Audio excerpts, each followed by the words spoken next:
నమస్కారం. లైవ్ షోకి స్వాగతం. ముందుగా అతిథుల పరిచయం. శ్రీ కారుమూరి వెంకటరెడ్డి గారు, వైఎస్ఆర్ కాంగ్రెస్ పార్టీ అధికార ప్రతినిధి. శ్రీ మురళి గారు, సిపిఎం రాష్ట్ర కార్యవర్గ సభ్యులు. ఆయన ఆర్టీసీకి సంబంధించి అబ్బాయి నేను అట్లా అనలేదు, ప్రైవేటీకరణ, నేను ఆర్టీసీ ప్రైవేటీకరణ అబద్ధమని మళ్ళీ కొనకళ్ళ నారాయణరావు గారు ఖండించారు. మరి ఆయనే అన్న విషయాన్ని ప్రజలకు తెలియజేయడం కోసం ఆ వీడియోని మళ్ళీ వేయడం జరిగింది. ఇక మరొకటి అంటే లోకేష్ గారు కూడా చంద్రబాబు గారి మాదిరిగా ఎక్కువ అబద్ధాలు ఆడాలని ప్రయత్నిస్తున్నారా అన్నది రామ్నాథ్ గారి వీడియో చూస్తే అర్థమవుతుంది.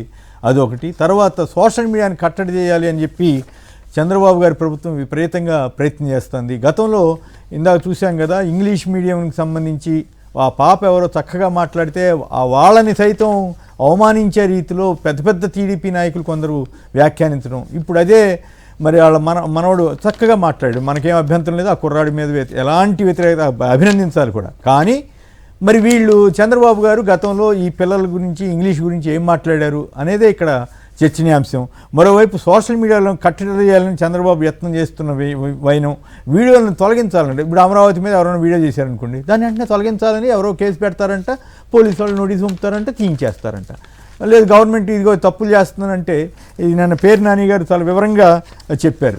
నిజంగానే ఇంకో ఇంట్రెస్టింగ్ విషయం ఏంటంటే, భారత్లో పత్రికా స్వేచ్ఛ ఆందోళనకరంగా ఉందని చెప్పి నెదర్లాండ్స్ ప్రధాని రాబ్ జెట్టెన్ మోడీ గారి పర్యటనకు ముందు వ్యాఖ్యానించారంట.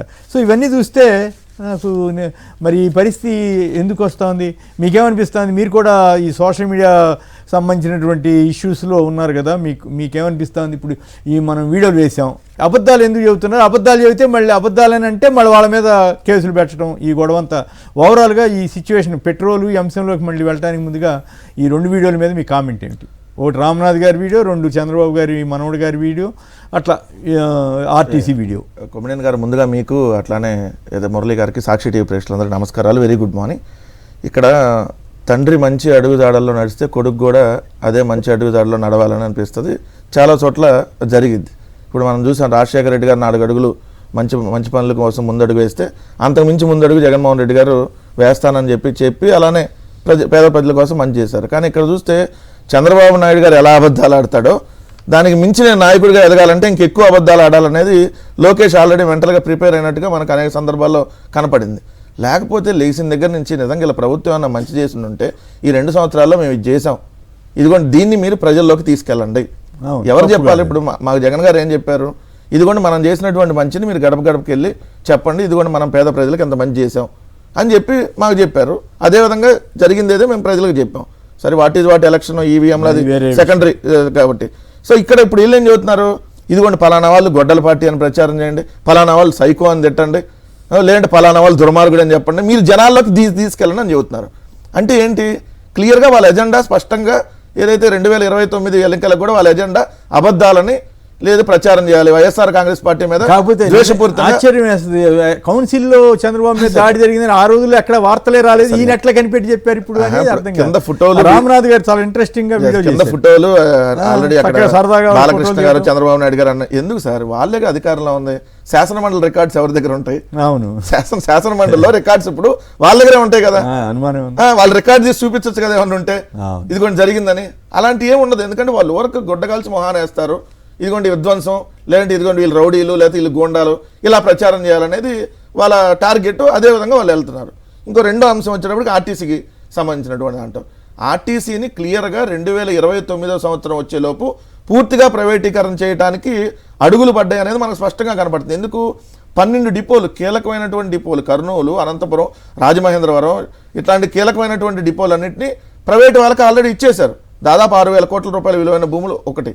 రెండో అంశం, ఇక్కడ ఎలక్ట్రికల్ బస్సులు ప్రవేశపెడుతున్నామని చెప్పి నిర్ణయం తీసుకొని 2029 వచ్చేటప్పటికి మొత్తంగా 11,116 బస్సులు ఆర్టీసీకి ఉంటే మొత్తాన్ని ప్రైవేటీకరణ మొత్తాన్ని ఈ బస్సులు ఎలక్ట్రికల్ బస్సులు చేయాలని నిర్ణయించారు. ఇప్పుడు ఆల్రెడీ 100 బస్సులు ఎలక్ట్రికల్ బస్సులు చేశారు. ఈ ఎలక్ట్రికల్ బస్సుల్లో ఒక్కరు కూడా ఆర్టీసీ ఉద్యోగి లేడు, అంటే పూర్తిగా ప్రైవేట్ ఉద్యోగులు. వాళ్ళు తీసుకున్న నిర్ణయం అది.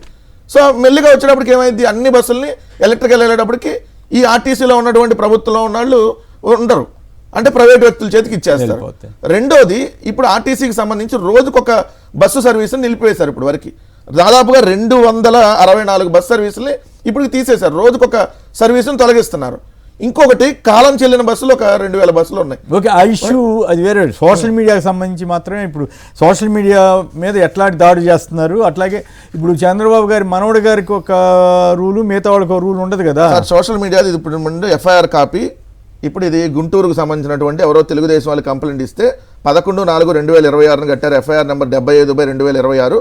ఏంటంటే అమరావతికి 2 లక్షల కోట్ల రూపాయలు ఖర్చు అయ్యిద్ది, మీరు మెడికల్ కాలేజీలు కట్టడానికి 5,000 కోట్లు లేవంటున్నారని చెప్పి నేను మాట్లాడినటువంటి వీడియో దాని మీదే వారియర్ జగన్ అనే పేజీలో పెడితే దాని మీద ఒక అతను కంప్లైంట్ ఇచ్చాడు. అట్లా కంప్లైంట్ ఎట్లా ఇస్తారు వాళ్ళు, ఎట్లా ఎంత దారుణం అంటే కంప్లైంట్ ఇచ్చింది అదే రోజు, ఎఫ్ఐఆర్ కట్టింది అదే రోజు, కంప్లైంట్ ఇచ్చింది ఎఫ్ఐఆర్ కట్టింది అదే రోజు. దానికి మళ్ళీ దాన్ని బేస్ చేసుకొని నిన్న 17/5/2026 కూడా చూడండి, ఎక్స్కి అంటే ఎక్స్ ఖాతా ఎక్కడ ఉంది, ఇక్కడ శాన్ ఫ్రాన్సిస్కోలో ఉన్నటువంటి ట్విట్టర్ అకౌంట్కి inspector of police Kothapeta police station నుంచి ఈయన పంపించి మొత్తం అకౌంట్లు కూడా క్లియర్గా రాశారు. వైఎస్జే 2024 అనే అకౌంటు, వైఎస్ఆర్ కాంగ్రెస్ పార్టీ అనే అకౌంటు, వెంకట్ కారుమూర్ అంటే నాది, వారియర్ వైఎస్ జగను, ఉత్తరాంధ్ర నవ్వు, జగనన్న కనెక్ట్స్, వీళ్ళందరూ మిస్లీడ్ చేస్తా ఉన్నారు అని చెప్పి మరికొన్ని అకౌంట్లన్నింటినీ క్లియర్గా ఇచ్చి ఈ పోస్టులన్నీ డిలీట్ చేయండి. వాళ్ళేమి అయ్యని చూడరు, వాళ్ళు ఇవ్వగానే ఏం చేస్తున్నారు, ఇవన్నీ ఐటీ యాక్ట్ లో ఉన్నాయి, ఆ యాక్ట్ లో ఉన్నాయి అని చెప్పి ఇక్కడి నుంచి డైరెక్ట్ గా పోలీస్ నుంచి వచ్చింది కాబట్టి వాళ్ళు ఏం చేస్తారు, డైరెక్ట్ గా డిలీట్ చేస్తారు. ఇప్పుడు ఈ వీడియో ఫేస్బుక్ లో అయితే అసలు మాకు పర్మిషన్ లేకుండా డిలీట్ చేసేస్తున్నారు. మనం అమరావతిలో పేరు నాని గారి వీడియోలు మొత్తం తీసి, పేరు నాని గారి ప్రెస్ మీట్ లో అమరావతిలో అద్దాలకు 2,500 కోట్లు ఖర్చు అవుతుంది, ఇది కూడా మీరు ఇచ్చిందే కదా అని చూపించాడు. దాన్ని డిలీట్ అవి ఎక్కడ పోస్ట్ అయినాయి, YSR Congress party official handle లో పోస్ట్ అయినాయి. సో అవన్నీ డిలీట్, ఫేస్బుక్ లో అయితే సంబంధం లేకుండా డిలీట్ చేస్తున్నారు. రెండు దొక్కిస్తున్నారు. కాదు, ఎకరానికి 2 కోట్లు అవుతుంది చంద్రబాబు గారి లెక్క. YSR Congress party Instagram account block చేశారు. ఇప్పుడు దాదాపు 20 రోజుల నుంచి ఇప్పుడు ఆ అకౌంట్ ని తెరిపించడానికి ప్రయత్నాలు చేస్తా ఉన్నారు. సో అంటే అంత భయపడిపోతున్నారు సోషల్ మీడియా సార్. ఇప్పుడు సాక్షి పత్రిక, సాక్షి మీడియా తప్ప ఇప్పుడు వాళ్ళకి మెజారిటీ ఛానల్ వాళ్ళకి అనుకూలంగా ఉన్నాయి. రెండోది ఏంటి, సోషల్ మీడియా ద్వారా విస్తృతంగా ఈ ప్రభుత్వం చేస్తున్న తప్పుల్ని ఎండగడుతున్నారు. ఇదిగోండి ఇక్కడ అవినీతి జరుగుతుంది, లేదంటే ఇదిగోండి ఈ బురదలో రోజు నీళ్ళు ఎత్తితోడిపోతా ఉన్నారు, ఇదిగోండి పిచ్చి మొక్కలు మలిస్తే ఇంత ఖర్చు అయిందని వాళ్ళే చెబుతున్నారు. ఇవన్నీ చూపిస్తున్నప్పుడు ఏంటి, ప్రజల్లోకి వెళ్ళకూడదు, అందుకనే దాన్ని కట్టడి చేయాలి. సోషల్ మీడియా తోటి ప్రభుత్వ వ్యతిరేకత అరికట్టగలుగుతారా? జనంలో వాళ్ళకి తెలియదు ఏం జరుగుతుందని, మరి అంత అమాయకంగా ఉంటారా? ఒకప్పుడు సోషల్ మీడియా ఉందా, గవర్నమెంట్లు మారలేదా? కాదు సార్, ఇప్పుడు చంద్రబాబు నాయుడు గారు మా మీద అలాంటి విష ప్రచారం చేసే కదా వచ్చింది. మేమేమో ఉన్న ప్రచారాన్ని చెబుతుంటే వాళ్ళు 33,000 మహిళలు మిస్సింగ్ అనేది ఒకటి చాలు కదా. 30,000 మంది మహిళలు 14 లక్షల కోట్ల అప్పులని మీ భూములన్నీ ఎత్తుకుపోయారని చెప్పి అప్పుడు మీరేం చేయలేకపోయారు. అప్పుడు ఇదే పోలీసు, ఇప్పుడు ఇదే పోలీసు కదా, అప్పుడు ఎందుకు చేయలేకపోయారు, ఇప్పుడు ఎందుకు చేస్తున్నారు? మరి అప్పుడు చేయమని నా ఉద్దేశం కాదు, చేయకూడదు సార్. ఇప్పుడు ఎట్లా ఉంటుంది పోలీస్ అంటే, ప్రభుత్వం చెప్పేదాన్ని బట్టి పోలీస్ వ్యవస్థ నడుస్తుంది. మేము ఎక్కడ దాన్ని మిస్యూజ్ చేయాలనేటటువంటి ఆలోచనలో మేము వెళ్ళలేదు. నోటీస్ ఇచ్చారని పెద్ద వార్త. శ్రీధర్ రెడ్డి ఎమ్మెల్యేగా ఉండగా అతను ఎంపీడీఓ లేడీ ఎంపీడీఓ మీద చేస్తే ఆయన కేసు పెట్టారు. మా ప్రభుత్వంలో పారదర్శకంగా పోయాం, కానీ వీళ్ళు చూస్తే ఎట్లా ఉంది. లోకేష్ దేవాంశుకి సంబంధించి చూస్తే, ఇప్పుడు దేవాంశు యూట్యూబ్ ఛానల్ ఓపెన్ చేసుకుంటే దానికి ఎవరికి ఎవరి టాలెంట్ అయినా ఎవరైనా ఎంకరేజ్ చేస్తారు, దాన్ని ఎవరు కూడా దాన్ని మాట్లాడలే. కానీ ఎవరైతే ఇప్పుడు లోకేష్ కావచ్చు, లేదంటే చంద్రబాబు నాయుడు గారు కావచ్చు, పేద పిల్లల మీద వాళ్ళు చూపించిన వివక్ష, వాళ్ళ కొడుకు మీదో మనవడి మీదో వాళ్ళు చూపిస్తున్నటువంటి ఏదైతే ప్రేమ మీద ఇక్కడ ఖచ్చితంగా డిస్కస్ జరగాలి. ఎందుకు మీరు ఏమన్నారు, 16 సంవత్సరాల లోపు ఉన్న వాళ్ళకి సోషల్ మీడియాలో అకౌంట్లు ఉండకూడదు, సోషల్ మీడియాలో పిల్లల్ని బ్యాన్ చేయాలి, అది వాడకుండా. దానికోసం మన క్యాబినెట్ లో కూడా మీరు ఒక ఉపసంఘం కూడా వేశారు లోకేష్ గారి ఆధ్వర్యంలో. మరి మీ కొడుకు వయసు ఎంత? 11 సంవత్సరాలే కదా.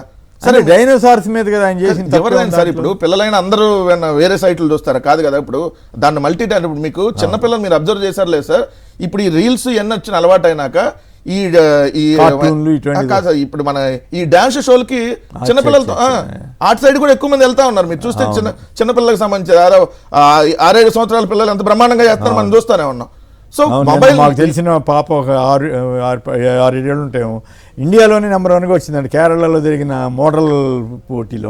అంటే దాన్ని యూజ్ చేసే దాన్ని బట్టి ఉంది. ఎవరో ఒక 10% మిస్యూజ్ అయ్యింది కాదంటలేదు, అది అవ్వకుండా అక్కడ తల్లిదండ్రులు వాళ్ళు జాగ్రత్తలు తీసుకోవాలి.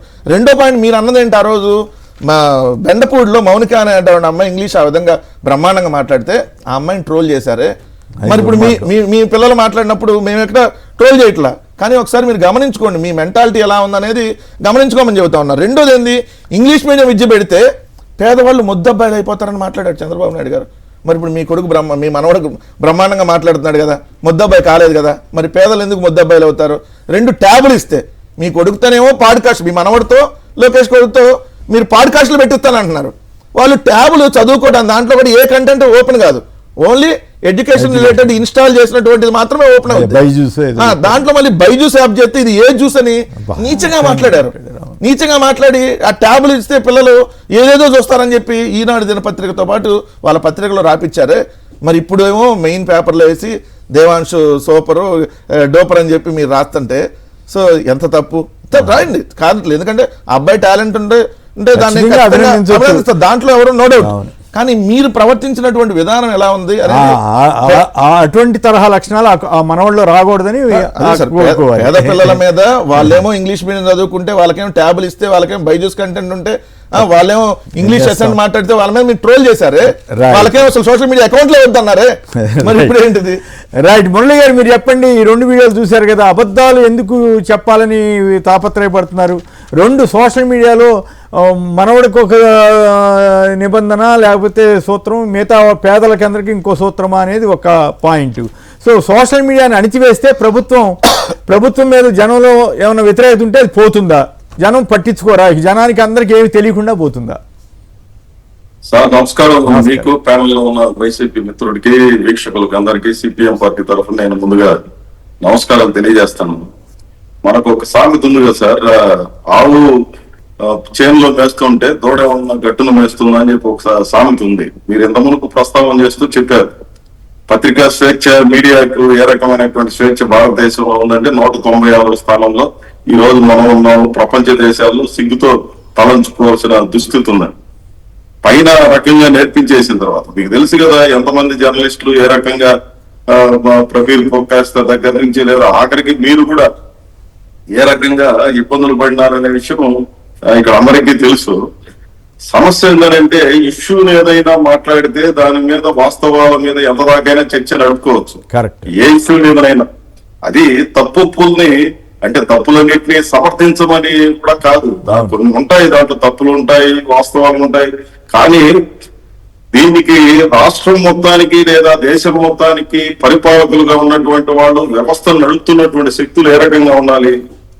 పూర్తి పారదర్శకమైనటువంటి పద్ధతికి తోడ్పడేటువంటి పద్ధతిలో ఉంటే కిందన కనీసం మాలాంటి వాళ్ళు లేదా మీలాంటి జర్నలిస్టులు లేదా ఇంకొకరికి ఎవరికైనా గ్రౌండ్ లెవెల్లో ఉన్నటువంటి స్థితిని, వాస్తవికతని చెప్పడానికో లేదా దాన్ని పరిష్కరించుకోవడానికే తోడ్పడే ఒక సాధనంగా మీడియా గాని, సోషల్ మీడియా గాని, వ్యవస్థల్లో ఉన్నటువంటి కొన్ని శక్తులైనా కనీసం మాట్లాడడానికి ప్రయత్నం చేస్తాయి.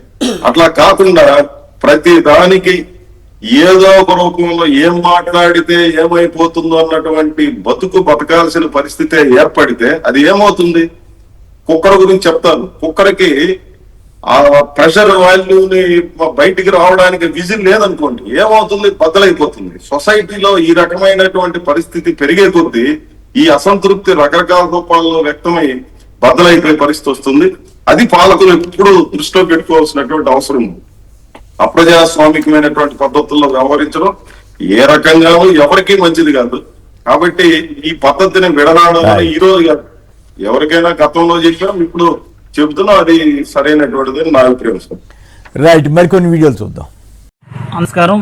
మా పచ్చి అబద్ధాల రాష్ట్ర మంత్రివర్యులు గతంలో తమిళనాడు వెళ్ళి పెట్రోల్ బంక్ బోర్డులు చూపెట్టి డీజిల్ ఎలా ఉంది, పెట్రోల్ ధర ఎలా ఉంది, మన ప్రభుత్వం వచ్చిన వెంటనే ధరలన్నీ తగ్గిస్తాం, నిత్యావసర సరుకులు ధరలు తగ్గుతాయని చెప్పారు కదా.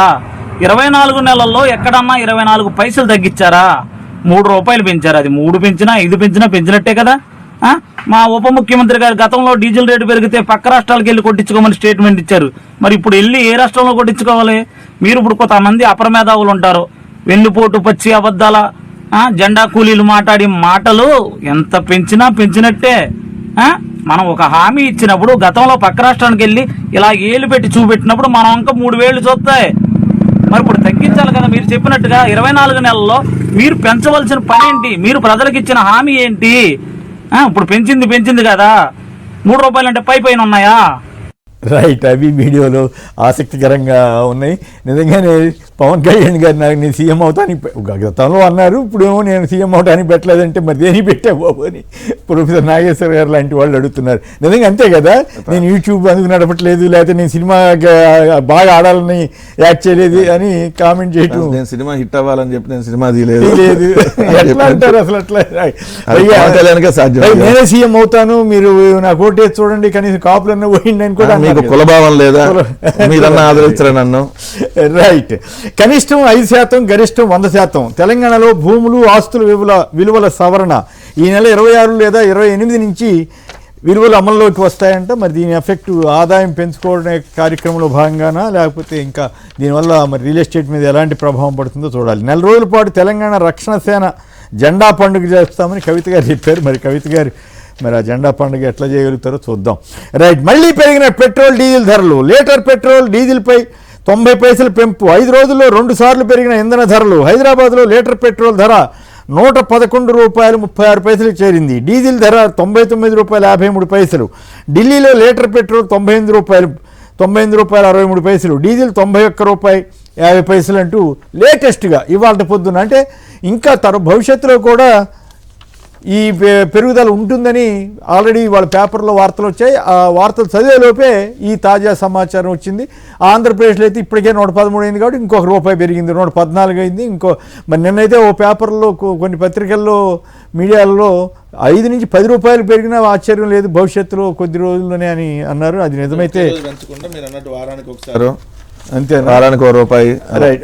బగ్గుమన్న జనం, వైసీపీ ఆందోళనతో దద్దరిల్లిన రాష్ట్రం. రాష్ట్ర ప్రభుత్వం వెంటనే వ్యాట్ని తగ్గించాలని డిమాండ్. చంద్రబాబు గారు, లోకేష్ గారు, పవన్ కళ్యాణ్ గారు తదితరులు ఇచ్చిన హామీ మేరకు, ప్రత్యేకించి లోకేష్ గారు, చంద్రబాబు గారు ఆ వ్యాట్ తగ్గిస్తామన్నారు కదా, తగ్గించండి, తద్వారా రిలీఫ్ కల్పించండి, మిగతా రాష్ట్రాల కంటే ఇక్కడ తక్కువ చేయండి అని నిన్నంతా వైసీపీ వాళ్ళు రకరకాల ఆందోళన చేశారు. సో ఆ ఆందోళనలన్నీ కూడా చాలా జనాన్ని అట్రాక్ట్ చేసే విధంగా ఉన్నాయని వైసీపీ నేతలు చెబుతున్నారు.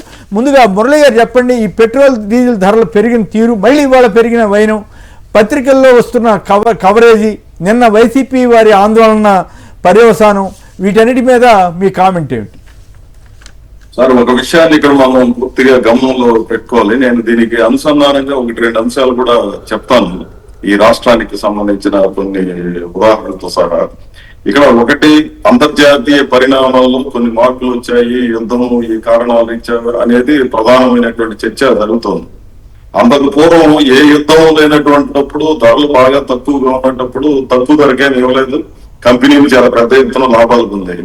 అమెరికాతో వచ్చినటువంటి ఘర్షణలు లేదా ఇతరత్ర కారణాల రీత్యా భారతదేశం ఈ రోజు రష్యా నుంచి కొనుగోలు చేయకుండా వెనిజులా దగ్గర కొనుక్కోండి అని చెప్పిన కారణంగా 716 కోట్ల రూపాయల నష్టం ప్రతిరోజు జరుగుతాం. ఈ రోజు చేస్తున్నటువంటి ఆర్గ్యుమెంట్ రోజుకు 1000 కోట్ల నష్టం జరుగుతూ ఉంది అని చెప్పి మాట్లాడుతాను, లేదా 1,00,000 కోట్లకు పోతుందా, ఇంకోట రకరకాలు చేస్తున్నారు.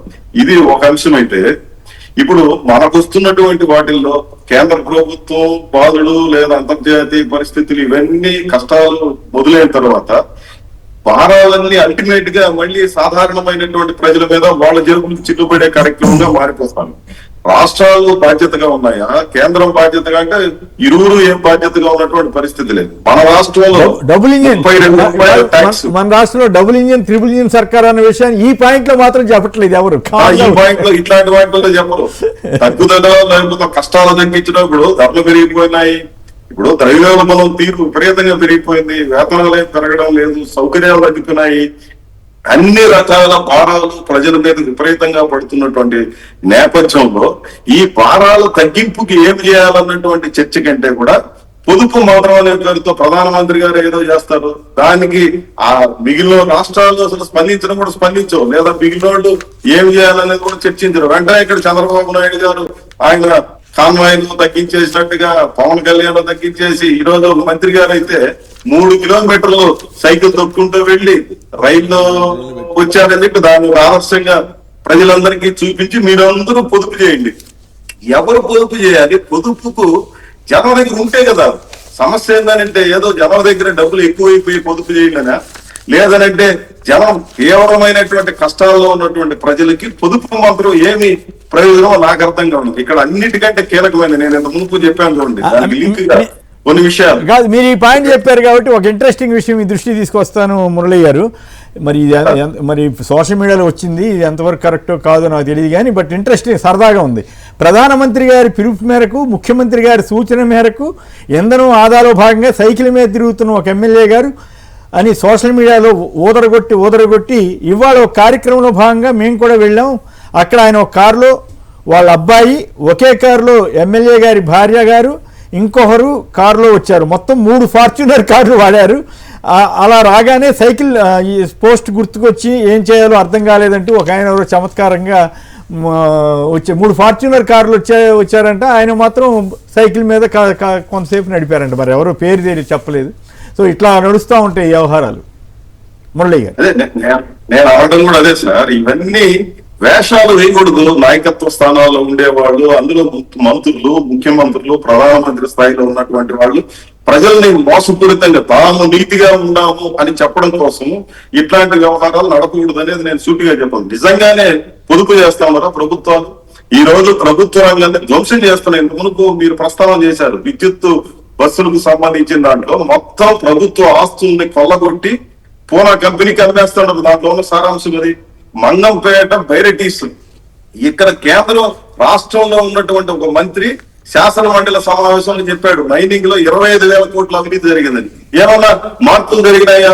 లేదు. గతానికి ఇప్పటికి ఏమన్నా మార్పులు జరిగినాయా అని చెప్పి చూస్తే మొత్తం 2 ఏళ్లలో పూర్తిగా అదృశ్యమయ్యే పరిస్థితి వస్తుంది. ఒక నియోజకవర్గం మీద తీవ్రమైనటువంటి ప్రభావం పడే పరిస్థితి కళ్ళెదురుగా కనిపిస్తాను. నేను ఎందుకు చెప్తున్నా అంటే మైనింగ్, ఇసుక లేదా ఇతరత్ర అనేక వాటిల్లో ఈ రోజు ప్రభుత్వాలు అనుసరిస్తున్నటువంటి పద్ధతి, ఎవరైతే కాపాడుతామని చెప్పి ఎన్నికలకు ముందు చెప్పారు, ఎవరైతే భిన్నమైనటువంటి పరిపాలన చేస్తామని చెప్పారు, అక్కడ ఉన్నటువంటి కంపెనీలకు అనుకూలమైనటువంటి విధానాలను తీసుకొని వచ్చి గతంలో ఉన్నటువంటి పరిస్థితులను స్థానికులకు ద్రోహం చేస్తున్నారు, నిర్వాసితులకు ద్రోహం చేస్తున్నారు, మిల్లుల్లో పనిచేస్తున్నటువంటి వేలాది మంది కార్మికులకు ద్రోహం చేస్తున్నారు. కానీ ప్రజలకు ఏమని చెప్తున్నారు? మీరు పొదుపు పాటించండి, మీరు ఖర్చులు తగ్గించుకోండి, ఇవన్నీ చెప్తున్నారు. అంటే ప్రభుత్వం ఏమో విచ్చలవిడిగా సహజ వనరుల్ని, సంపదల్ని ధ్వంసం చేసే కార్యక్రమానికి మీరు చేస్తారు. మరోవైపున ఎవరైనా ప్రశ్నిస్తే వాళ్ళ మీద అన్ని రకాల నిర్బంధాలని ప్రయోగిస్తారు. నేను ఒక ఉదాహరణ చెప్తాను సార్. తిరుపతిలో 625 రోజులుగా శ్రీవారి మెట్టి చిరు వ్యాపారులు 30 కుటుంబాలు నిరసన దీక్షలు టీటీడీ పరిపాలన భవనం దగ్గర చేస్తున్నారు. నిన్నటికి ఇక్కడ స్విమ్స్ కార్మికులు కంటిన్యూగా 100 రోజులుగా వాళ్ళు ఎర్రటి ఎండల్లో రిలే నిరాహార దీక్షలు చేస్తున్నారు. 800 మంది కార్మికులు. మంగంపేటతో నేను ఇంతకుముందు ప్రస్తావన చేశాను. కనీసం మాట్లాడడానికి ప్రయత్నం చేసినటువంటి వాళ్ళందరినీ పోలీస్ స్టేషన్ పిలిపించి బెదిరింపులకు చేస్తాం. 30 యాక్ట్ పెట్టారు. ఈ రోజు సంబంధం లేనటువంటి అధికారులంతా కూడా రకరకాల ఇవన్నీ కూడా ఆదేశాలు పంపించి ఇక్కడ ఎవరు తిరగడానికి లేదు, వీల్లేదు అని చెప్పి ప్రభుత్వం చేయాల్సిన పనిని ప్రజలు చెప్తుంటే, లేదా బాధితులు చెప్తుంటే, నిర్వాసితులు చెప్తుంటే వినే పరిస్థితి కూడా లేకపోగా వీళ్ళు నీతి సూత్రాలు చెప్పడం అనేది ఏ రకమైనటువంటి న్యాయం నాకు ఈ రోజుకి అర్థం కావడం లేదు. ఇక్కడ పాయింట్ చెప్పండి. ఓకే, జనరల్ ఇష్యూస్ చాలా మాట్లాడారు, బాగుంది.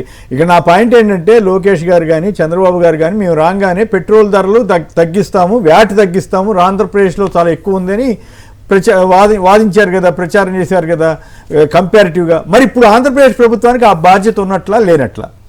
100కి 100 ఉంటుంది కదా సార్. గతం ఇప్పుడు నేను అనేది అదే, ఎన్నికలకు ముందు ఏం చెప్పారు, ఎన్నికల తర్వాత ఏం చేస్తున్నారు, కార్యాచరణ ఎట్లా ఉందనేది. ఇప్పుడు వాస్తవంగా వీళ్ళు వచ్చేసి మేము పూర్తిగా వ్యాట్ తగ్గిస్తున్నాము, గత ఎన్నికలకు ముందు చెప్పారు కదా. ఇదే లోకేష్ గారు కర్ణాటకలో కుప్పం మీదుగా వచ్చేటప్పుడు ఆయన చూపించి చెప్పాడు, ఆంధ్ర రాష్ట్రానికి కర్ణాటకకి ఎంత ఉంది. ఈ రోజు కర్ణాటక అంటే తక్కువ, లేదా కర్ణాటకతో సమానంగా కనీసం ఇస్తే మీరు చెప్పిన వాటికి వాల్యూ ఉంటుంది. అది కాకుండా వచ్చిందే మంచిదిరా అని చెప్పేసి పెరుగుదలంతా కూడా దాన్ని కూడా ఒక ఆదాయ వనరుగా మార్చుకోవడం కోసం ప్రయత్నం జరుగుతుంది తప్ప భిన్నమైనటువంటిది ఏమీ లేదు. ఆ రోజు చెప్పినటువంటి మాటకి ఈ రోజు అమలు చేస్తున్నటువంటి దానికి తేడా ఏమీ లేనటువంటి పరిస్థితి స్పష్టంగా మనకు అనిపిస్తున్న. ప్రజల మీద భారాలు వేయడానికి ఉత్సాహం తప్ప పరిష్కరించడానికి లేదు అనేది చాలా స్పష్టంగా కనిపిస్తుంది. Right, okay. ఏంటి మీ ఆందోళనలు సక్సెస్ఫుల్గా జరిగినాయా? జనంలో ఎట్లాంటి రెస్పాన్స్ వచ్చింది? ఇవాళ మళ్ళీ రూపాయి పెరిగింది, ఎంత జన ఆందోళన ఉన్నప్పటికి కూడా. సో మరి రాష్ట్ర ప్రభుత్వం తన హామీని నెరవేర్చుకుంటుందని ఆశిస్తున్నారా? సార్ ఇక్కడ ఏంటంటే చంద్రబాబు నాయుడు గారు ప్రభుత్వం కాదు ఇక్కడ నడుస్తామంది ఎన్డీఏ ప్రభుత్వం. అవును, అంటే double engine triple engine double engine, సరే వాళ్ళు డబుల్ ఇంజన్ అంటారు కాబట్టి, అంటే పవన్ కళ్యాణ్ పెద్ద లెక్కలో తీసుకోరు కాబట్టి డబుల్ ఇంజన్ అని అంటారు. సరే డబుల్ ఇంజన్ సర్కార్లో దంచుడే దంచుడులాగా ఉంది ఇప్పుడు పరిస్థితి చూస్తే. ఇప్పుడు ఇదే డబుల్ ఇంజన్ సర్కార్ ఉన్నటువంటి ఇదే ఎన్డీఏ రాష్ట్రాల్లోకి ఆంధ్రప్రదేశ్ రాష్ట్రంలో ఉన్నటువంటి దానికి కంపేర్ చేసి చూస్తే 16 రూపాయలు డిఫరెన్స్ ఉంది ఒక లీటర్కి. పెట్రోల్ మీకు గుజరాత్లో 97 రూపాయలు, ఉత్తరాఖండ్లో 97 రూపాయలు, సరే ఉత్తరప్రదేశ్లో ఉత్తరాఖండ్లో 96 రూపాయలు ఉన్నాయి. ఇక్కడ చూస్తేనేమో 113 రూపాయలు ఉంది. ఇప్పుడు మళ్ళీ పెరిగిన రూపాయలు వేస్తే 114 రూపాయలు, అంటే దాదాపు 17 రూపాయలు ఆ రాష్ట్రాలతో కంపేర్ చేస్తే 16 రూపాయలు ఎక్కువ ఉంది. మరి తగ్గించాలి కదా. ఇప్పుడు చంద్రబాబు నాయుడు గారు ఉన్నప్పుడే 4 రూపాయలు అనేది అదనంగా వేశారు. అంతకుముందు 2014 అమరావతి ట్యాక్స్ అని అమరావతి ట్యాక్స్ రూపంలో 4 రూపాయలు వేశారు. జగన్ గారు వచ్చిన తర్వాత ఇంకో రూపాయి. జగన్ గారు రోడ్లు కేవలం 1 రూపాయి. జగన్ గారు 5 సంవత్సరాల టర్మ్లో రాష్ట్ర ప్రభుత్వం తరపున పెంచింది కేవలం 1 రూపాయి మాత్రమే. మరి ఇప్పుడు వీళ్ళు కేంద్ర ప్రభుత్వంలో కలిసి ఉన్నారు. రెండోది వీళ్ళు ఎన్నికల ముందు హామీ ఇచ్చారు, ఏమని తగ్గించేస్తాం మేము వస్తే తగ్గించేస్తాం. ఇప్పుడు సరే తగ్గించలా, మీరు 2 సంవత్సరాలు రూపాయి తగ్గించలా. ఇప్పుడు 3 రూపాయలు అదనంగా ప్లస్ ఇవాళ 1 రూపాయి 4 రూపాయలు అదనంగా పడింది. మరి ఆ 4 రూపాయలు రాష్ట్ర ప్రభుత్వం భరించాలి కదా. ఇక్కడ ఆగుద్దని ఏం లేదంటే వచ్చే రోజుల్లో ఇంకా పిల్లల కంటే 30,000 ఇస్తాము, 40,000 ఇస్తాం, 50,000 ఇస్తాం అన్నప్పుడు అంతేందుకు 3 రూపాయలు 4 రూపాయలు తగ్గించలేని పరిస్థితుల్లో మీరు ఇస్తామని ఎట్లా హామీ ఇస్తున్నారు? అవును, ఇప్పుడు కేంద్ర ప్రభుత్వం వేసింది, దీన్ని మేము రాష్ట్ర ప్రభుత్వం తరపున భరిస్తున్నాం అని చెప్పి ఎందుకు చెప్పట్లేదు? అట్లా మీకు గుర్తుందా, రాజశేఖర రెడ్డి గారు ఒకసారి గ్యాస్ రేట్లు 50 రూపాయలు మేము స్టేట్ గవర్నమెంటే భరిస్తుందని చెప్పి ఆయన పెంచిన దాన్ని స్టేట్ గవర్నమెంట్ భరిస్తామని చెప్పారు. ఇప్పుడు వీళ్ళు ఉన్నది డబుల్ ఇంజన్ సర్కార్లో అన్నప్పుడు మరి దీనికి బాధ్యత చంద్రబాబు నాయుడు గారి మీద కూడా ఉంటుంది. మరి మోడీ గారికి మీరు బాగా సలహాలు ఇస్తారు కదా, మరి చెప్పొచ్చు కదా ఇటు పెంచొద్దండి అని చెప్పి. లేదు పెంచినా మేము రాష్ట్ర ప్రభుత్వాల తరపున మేము తీసుకుంటామని ఎందుకు చెప్పట్లా? విపరీతంగా సార్ ఈరోజు ప్రజల మీద ఈ పెట్రోల్ డీజిల్ వల్ల అన్ని రేట్లు పెరుగుతాయి. ఓ పక్క గ్యాస్ వల్ల పెరిగినాయి, ఇంకోటి పెట్రోల్ డీజిల్, మళ్ళీ రేపొద్దున ఈ ఏదైతే రైతులకు సంబంధించినటువంటి ఎరువుల మీద పెరుగుతున్నటువంటి పరిస్థితి. ఎరువుల ధరలు కూడా పెరిగినాయి, ఎరువుల ధరలు పెరిగినాయి, డీజిల్ పెరిగినాయి, పెట్రోల్ ధరలు పెరిగినాయి, గ్యాస్ ధరలు పెరిగినాయి, హోటల్లో తినుబండారాల రేట్లు పెరిగినాయి. ఇప్పుడు అంతకుముందు ఇడ్లీ రోడ్ల మీద ఇడ్లీ ఏదైతే టిఫిన్ బండ్ల దగ్గర 30 రూపాయలకు దొరికేది ఈరోజు 40 రూపాయలు 50 రూపాయలకి వెళ్ళినటువంటి పరిస్థితి. మరి ఇవన్నీ ఎవరు భరించాలి? సామాన్యుడు భరించాలి. మీరు ఏమైనా సామాన్యుడికి నెలలో ఏమన్నా డబ్బులు ఇస్తున్నారంటే ఓ పక్క ఉన్న పథకాలు తీస్తారు, అదనంగా భారం. ఆంధ్రప్రదేశ్లో అయితే విద్యుత్ భారం కూడా పెరిగింది. విద్యుత్ భారం, పెట్రోల్ భారం, డీజిల్ భారం, ఏదైతే నిత్యావసర వస్తువులు పెరిగినాయి, ఏదైతే రైతులకు సంబంధించినటువంటి ఎరువులు పెరిగినాయి. సో ఇంత దారుణమైనటువంటి పరిస్థితులు ఉంటే నోరు మెదపకుండా మీరేదో పెంచారు. ఎవరు పెంచారు? అది మేము ఎన్డీఏలో ఉన్నామా? కేంద్ర ప్రభుత్వం పెంచిన దాన్ని కేంద్ర ప్రభుత్వం మీరున్నారు. మీరు లేకపోతే ఈరోజు మీరు గట్టిగా డిమాండ్ చేస్తే మీరు ఆగిపోయేది కదా. ఎందుకంటే మీరను నితీష్ కుమార్ లేకపోతే లేదు కదా ఈరోజు. మరి ఎందుకు డిమాండ్ చేయట్లేదు? సో సరే డిమాండ్ చేయకపోగా మరి మీరు అంతకుముందు 4 రూపాయలు పెంచింది ఏదైతే ఉందో అదన్నా వచ్చింది తగ్గించారంటే అది లేనటువంటి పరిస్థితి. సో ఈరోజు పెట్రోల్ డీజిల్ రేట్లు ఇంకా పెరుగుతున్నాయి అనేది వాస్తవం. మీరు అన్నట్టు వారానికి 1 రూపాయో 2 రూపాయలు పెంచుతూ 10 రూపాయల నుంచి 20 రూపాయలు ఇంకా అదనంగా పెరిగేటటువంటి అవకాశం ఉంది. దీన్ని ఖచ్చితంగా తగ్గించకపోతే ప్రజలు తీవ్ర ఇబ్బందుల్లోకి వెళ్తారు. Point number 1. 2, ఇప్పుడు ఏదైతే వీళ్ళు పొదుపు చేయాలంటున్నారు కదా సార్, చిన్న జీవిత రామానాయుడు అనేటటువంటి వ్యక్తి మంత్రిగా విజయవాడ నుంచి ఉండవెల్లిలోని సీఎం క్యాంపు కార్యాలయానికి సైకిల్ మీద వెళ్ళాడు. సైకిల్ మీద వెళ్ళినందుకు అయిన ఖర్చు కారులో వెళ్ళే కంటే 10 అయింది. ఎందుకైందో నేను చెప్తా. ఇప్పుడు వాళ్ళు వాడే కారు ఫార్చునరో ఇన్నోవానో ఉంటుంది. అది 1 లీటర్ డీజిల్ కొట్టిస్తే అది 10 కిలోమీటర్లు మినిమం వస్తుంది. అంటే విజయవాడ టు ఉండవల్లి 10 కిలోమీటర్లు కూడా లేదు. సరే 10 కిలోమీటర్లు వేసుకున్నా వెళ్ళేటప్పుడు 100 రూపాయలు డీజిల్కి, వచ్చేటప్పుడు 100 రూపాయలు డీజిల్కి అయ్యింది. అదే ఇప్పుడు ఈయన సైకిల్ మీద వెళ్తే డ్రోన్ దేని మీద వెళ్ళాడు? డ్రోన్ సైకిల్ మీద వెళ్ళి డ్రోన్లు తీయలేడుగా. అతను కారులోనే ఎక్కడ వెళ్ళి డ్రోన్ విజువల్ తీయాలి కదా. ఫోటోలు తీయించడం కోసం ఫోటోలు సార్ ఇప్పుడు ఆయన వీడియోలను ఫోటోలు ఎక్కడి నుంచి వచ్చినాయి? డ్రోన్ తో తీసినట్టు వచ్చినాయి. లేదా ముందు వెహికల్ మీద ఎవరైనా వెళ్తా తీయాలి. సో ఆ వెహికల్ ఖర్చు మళ్ళీ సెక్యూరిటీ ఇంట్లో కూర్చోరుగా. నేను ఒక్కడే వెళ్తుంటే వాళ్ళే సైకిల్ మీద వెళ్ళలేదు కదా, వాళ్ళు కారులోనే వెళ్ళాలి, వాళ్ళకి ఎక్కడ ఫాలో అవుతా. మరి ఈ ఖర్చు అంతా దానికంటే అదనంగా అయినట్టు కదా. అందుకని ఈ డ్రామాలు ఆపి ప్రజలకు మంచి చేసే దాని మీద కాన్సన్ట్రేషన్ చేయాలి. ఎందుకు అదే కాదు, ఈవెన్ మోడీ గారు కూడా ఆ సభతరు అంత ఆయన తెలుసు కదా పెట్రోల్ పరిస్థితులు ఉందని, మరి అన్ని లక్షల మందిని ఎందుకు జనాన్ని పోగు చేయాలి? అట్లాగే పుట్టపర్తిలో చంద్రబాబు గారు రాజ్నాథ్ సింగ్ వచ్చి ఓ పక్క పొదుపు అంటారు, స్పెషల్ ఫ్లైట్లు వేసుకెళ్లారు. 3 ప్రత్యేక అక్కడ చేసి 100 బస్సుల్లో జనాన్ని పోగు చేశారు. 100 బస్సులు. ఒకటి పుట్టపర్తిలో మన వాళ్ళ మీటింగ్ కి రాజ్నాథ్ సింగ్ స్పెషల్ విమానం, ప్రత్యేక విమానం.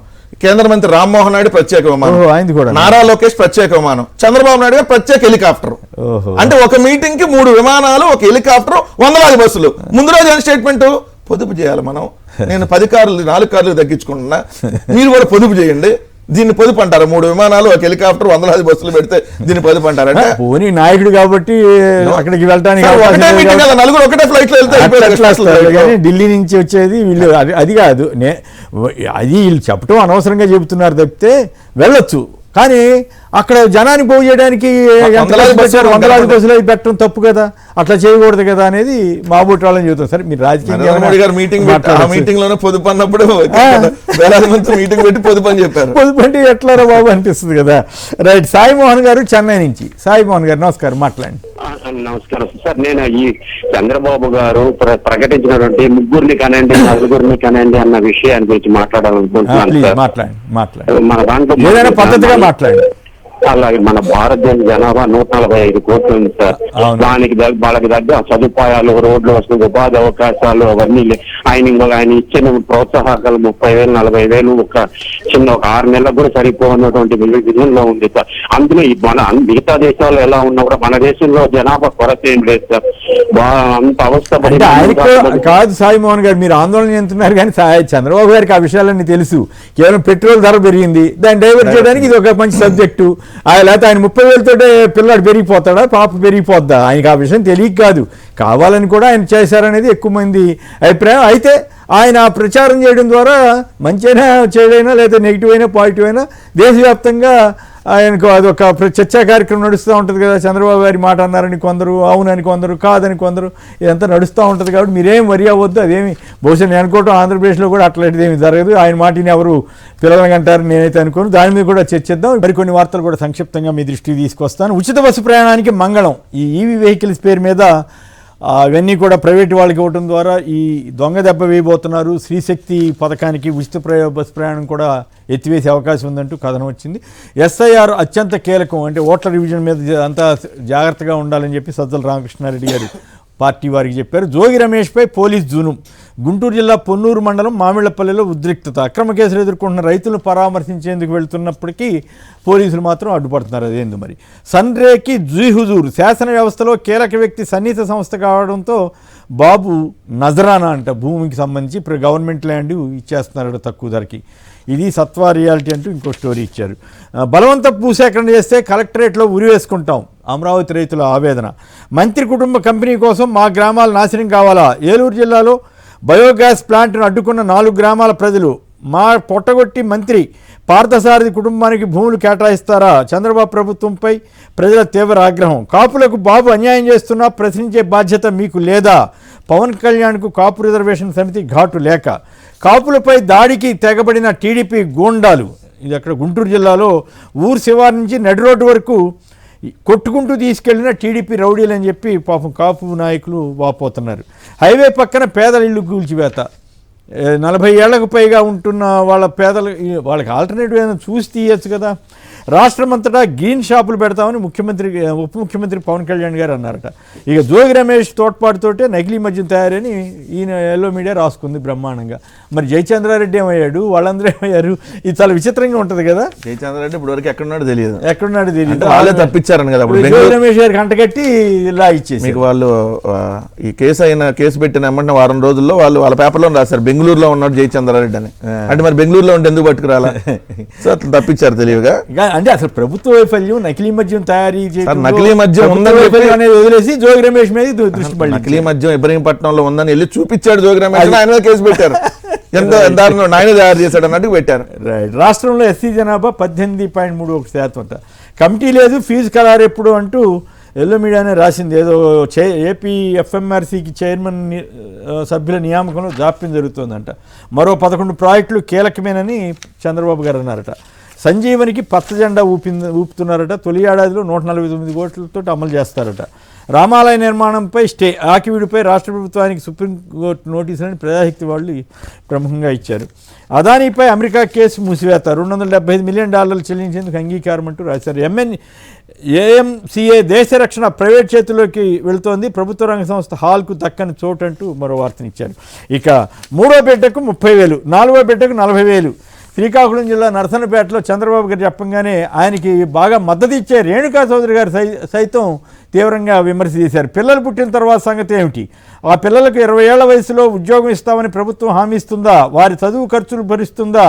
ఆహారం, మందులు, పెంపక ఖర్చులు ప్రభుత్వం చూసుకుంటుందా అంటూ ఆమె ప్రశ్నించారు. పూనం కౌర్ గారట నటి. వారు లోకేష్తోనే మొదలు పెడదాం, ముందున్న ఆర్థిక అనిశ్చితి కాలాన్ని దృష్టిలో పెట్టుకుని లోకేష్కు ఎక్కువ మంది పిల్లలు ఉండాలని భావిద్దామని ఈవిడ పెట్టిందట. మరి ఏంది తమాషాగా. బాబు ప్రోత్సాహకాలు పిల్లల డైపర్స్కి కూడా సరిపోవని సిపిఐ జాతీయ నాయకుడు నారాయణ గారు అన్నారు. అలాగే పిల్లల్ని కనడమే పరిష్కారమా అంటూ కిరణ్ బేడీ గారు, మాజీ పోలీస్ అధికారి, ఆవిడ గతంలో గవర్నర్గా కూడా పనిచేసినట్టున్నారు కదా, వారు పుదుచ్చేరి మాజీ లెఫ్టినెంట్ గవర్నర్, వారు కూడా తీవ్రంగా మండిపడ్డారు. సో దీని మీద చెప్పండి మన మురళి గారు, మీరేమంటారు? ఈ రకమైనటువంటి డైవర్షన్ కోసం చెప్తున్నారా, లేదా నిజంగా చిత్తశుద్ధితోటి చేస్తున్నారా? దేశవ్యాప్తంగా అనేక మంది ప్రముఖులు దీన్ని చంద్రబాబు గారిని ఎద్దేవా చేస్తున్నారు కదా, దీనివల్ల అప్రతిష్ట కాదా? సార్, నేను మొదట మీరు చాలా విషయాలు ప్రస్తావన చేశారు. అన్ని ప్రముఖమైన ఏది చిన్నదేం కాదు, చాలా పెద్ద పెద్ద వ్యవహారాలు. నేను కూడా అంతా చాలా సింపుల్ గానే చెప్తాను. ఒకటి, నిన్న రాష్ట్ర వ్యాప్తంగా పెట్రోల్ ధరల మీద వైసీపీ చాలా అభినందనీయమైనటువంటి ఉద్యమం నడిపింది. దాంట్లో ఏమాత్రం సందేహం లేదు. మేము కూడా దాని మీద చేస్తున్నాం. దేశవ్యాప్తంగా కూడా జరుగుతోంది. వెంకటరెడ్డి గారికి నేను చేసే సూచన ఏంటంటే, ఇక్కడ వైసీపీ నాయకులు ఆయన ఉన్నారు కాబట్టి ఆయన కూడా స్పందిస్తే బాగుంటుంది. రాష్ట్రం మీద ఎటు విమర్శలు చేస్తున్నారు, కేంద్రం మీద కూడా విమర్శలు పెంచండి అనేది నేను కోరేది నేరుగా. రెండవది, ఇప్పుడు నేను చాలా విషయాలు ప్రస్తావన చేశాను. మంగంపేట దగ్గర నుంచి విద్యుత్ బస్సుల దగ్గర నుంచి జిల్లాలలో విచ్చలవిడిగా ఒక్కొక్క కంపెనీకి రాసేస్తుంది. నేను ముందు చెప్పాను కదా, మంగంపేటతో ఒక కంపెనీకి, నెల్లూరులో భూసేకరణ ఇంకొక కంపెనీకి, ఇంకో చోట ఇట్లాంటి వాటన్నిటి మీద కూడా వైసీపీ మాట్లాడాలని నేను రిక్వెస్ట్ చేస్తున్నాను వెంకటరెడ్డి గారికి నేరుగా. ఇంకా మూడో విషయం మీరు అడిగారు, ఇప్పుడు జనాభాకు సంబంధించినటువంటి విషయాలు. జనాభాకు సంబంధించి ఒక అర్థం పర్థం లేనటువంటి పద్ధతిలో ఈ రోజు చంద్రబాబు నాయుడు గారు అందరూ నవ్వుకునేట్టుగాను, లేదనంటే మహిళా సంఘాలన్నీ తీవ్రంగా విమర్శించాయి. అంటే మహిళల్ని నువ్వు ఒక పిల్లలు కానీ సాధనంగా మార్చేస్తున్నావు తప్ప మానవ వనరులు ఏ రకంగా వినియోగించుకోవాలి, ఉత్పత్తికి ఏ రకంగా తోడ్పడాలి అన్నటువంటి విషయాలన్నీ పక్కకు పోయి ఈ రోజు అదేదో డీలిమిటేషన్ లో సీట్లు పోయినా అన్నటువంటి బాధ నుంచి ఈ రకమైనటువంటి మాటలు మాట్లాడుతున్నట్టుగా మీ వ్యవహార శైలి ఉంది, బాగాలేదని చెప్పి ఈ రోజు చాలా సంఘాలు వీటన్నిటిని కూడా మాట్లాడుతున్నటువంటి పరిస్థితి. రెండవది, ఆయన మూడవ బిడ్డకి 30,000, నాలుగో బిడ్డకి 40,000 ఈ రకమైనటువంటి ప్రోత్సాహకాలు ప్రకటిస్తే, అంటే మీరు కన్నేటప్పుడు డబ్బులు ఇస్తారు, మళ్ళీ పెంచే కార్యక్రమం అంతా ఎవరు చేయాలా? ఈ రోజు ఒకవైపున ఈ రకమైనటువంటి ధరలు పెంచేస్తూ విపరీతమైనటువంటి భారాలు ప్రజల మీద మోపేసి, నేను ఇప్పుడు ఇచ్చినటువంటి హామీలు అమలు చేయడానికి లేదు. ఎన్నికలకు ముందు ఇచ్చినటువంటి హామీలు ఎన్ని అమలు కావడం లేదు. మహిళలకి డబ్బులు ఇస్తామన్నారు, అమలైపోయిందా? నిరుద్యోగులకి నిరుద్యోగ వృత్తి ఇస్తామన్నారు, అమలైపోయిందా? ఇప్పుడు ఇంకొక పద్ధతి, చంద్రబాబు నాయుడు గారిని నమ్మి మళ్ళా 3వ బిడ్డనో 4వ బిడ్డనో కడితే వాళ్ళు వీధులు పాలైపోవడం తప్ప మరొకటి కాదు. ఇప్పుడు వాలంటరీగానే జనంలో కుటుంబ నియంత్రణ అనేది ఒక ఉద్యమం లాగా మారిపోయింది. అది కీలకమైంది. ఇప్పుడు ఈ రోజు దక్షిణ భారతదేశంలో ఈ రకమైనటువంటి పరిస్థితి రావడానికి కారణం కూడా అదొక చైతన్యవంతమైనటువంటి పాత్ర నడిచింది అనేది చాలా స్పష్టంగా ఉంది. ఇవన్నీ ఏమి పట్టించుకోకుండా ఏదో ఒక అడ్డగోలు మాటలు మాట్లాడటం, దానికి ఒక అర్థం పర్థం లేనటువంటి విశ్లేషణలు లేదంటే విశేషణాలు చెప్పడం, ఇది ఏ రకంగానూ సమంజసం కాదు. ప్రజలకు తోడ్పడేటివి కాదు. ఇవన్నీ ప్రజలకు తోడ్పడే విషయాల మీద చర్చని చేపట్టడం కాకుండా ఏదో ఒక అడ్డగోలు డైవర్షన్ వ్యవహారంగా ఇది కనిపిస్తుంది.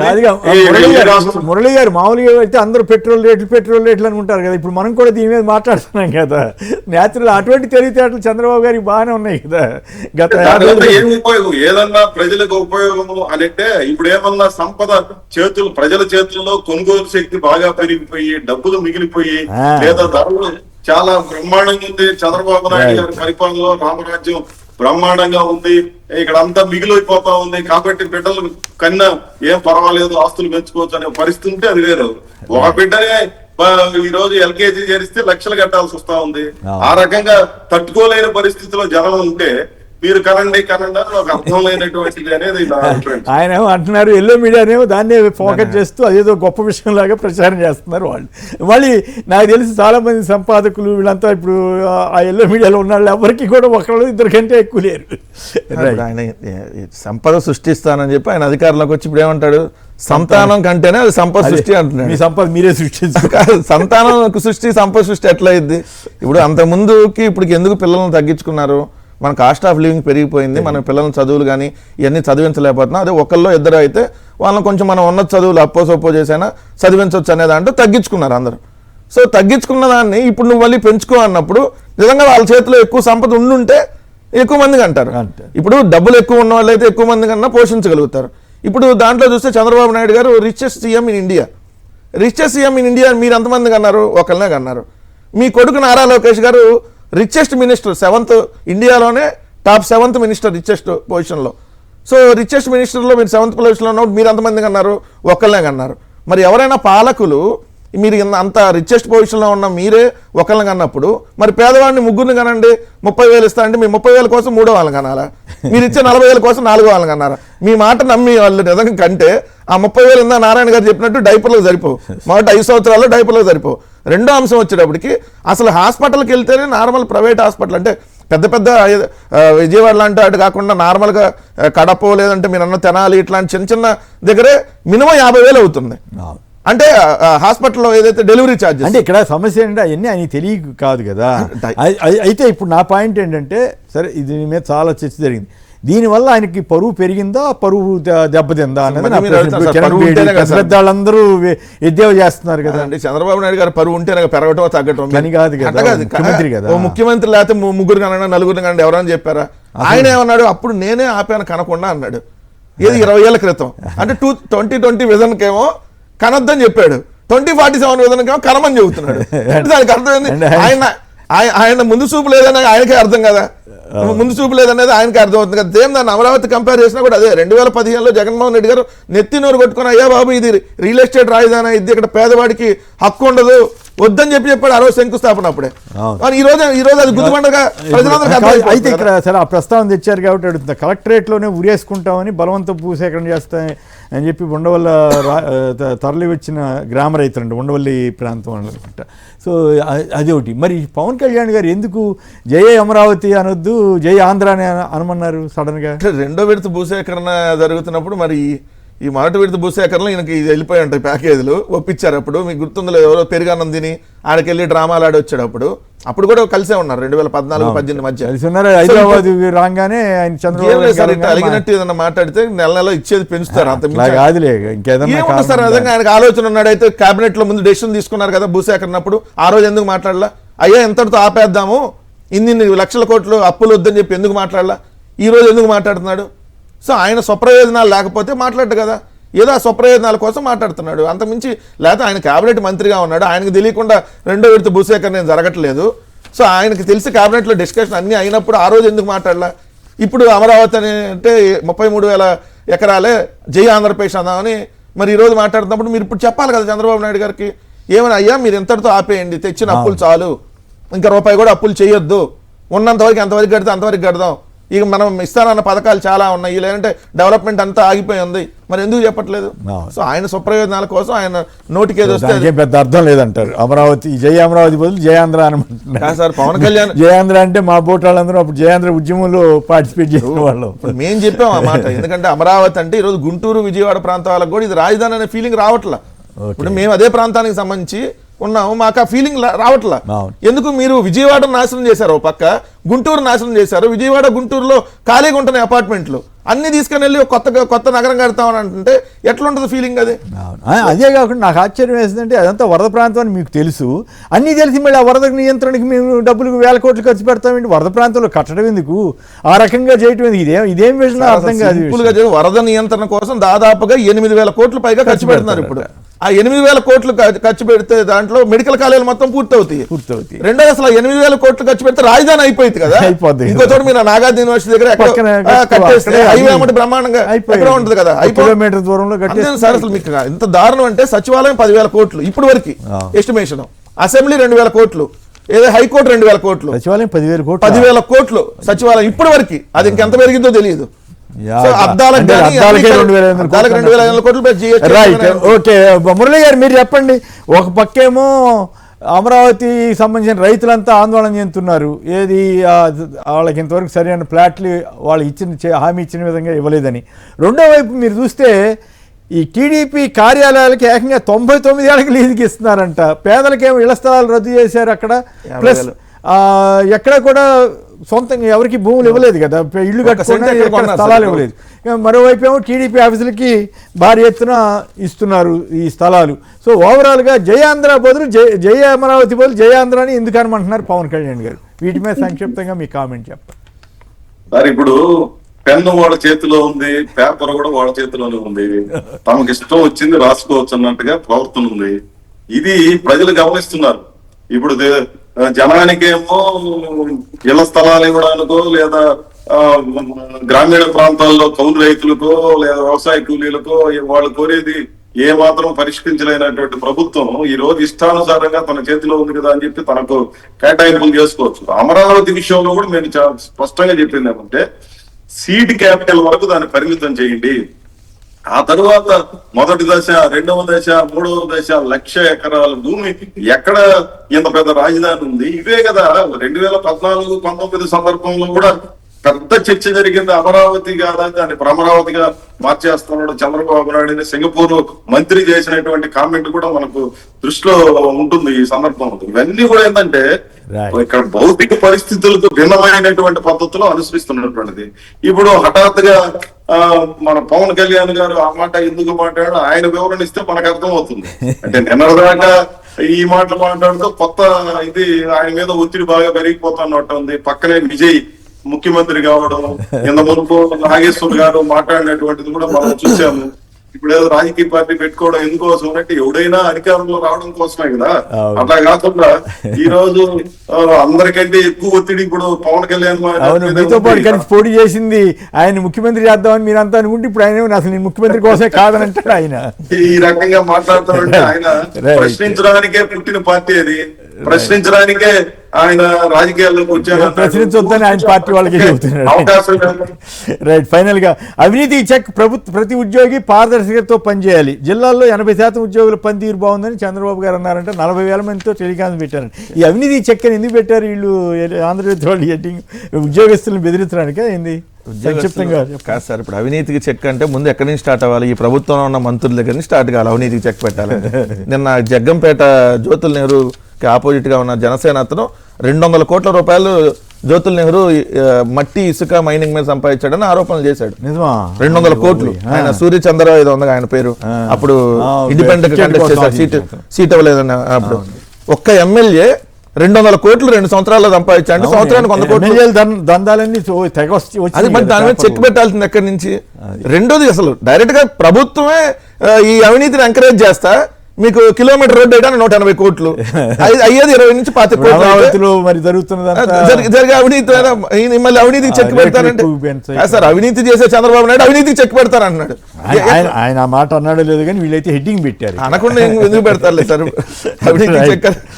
కారుమూరి వెంకటరెడ్డి గారు, మురళి గారు, ఇద్దరికి ధన్యవాదాలు. ఇది నేటి చర్చా కార్యక్రమం. నమస్కారం.